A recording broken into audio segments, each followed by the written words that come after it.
Another day, another self-care and pamper time.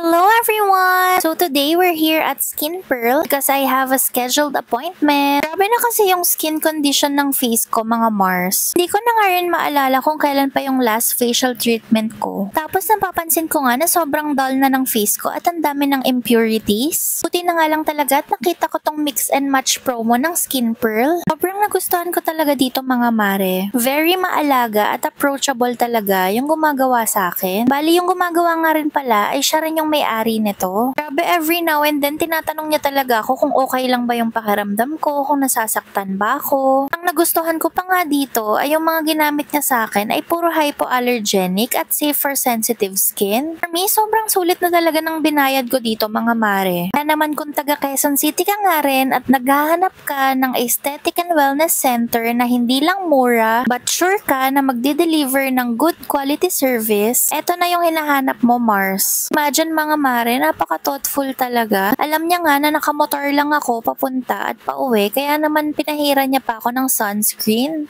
O, diba? San ka pa? Don't worry nga din dahil complete naman yung mga business permits nila at ang dami nga ring certifications ni ma'am. Nandyan na nga yung Facebook page nila. O siya, yun lang muna until our next pamper time. Bye!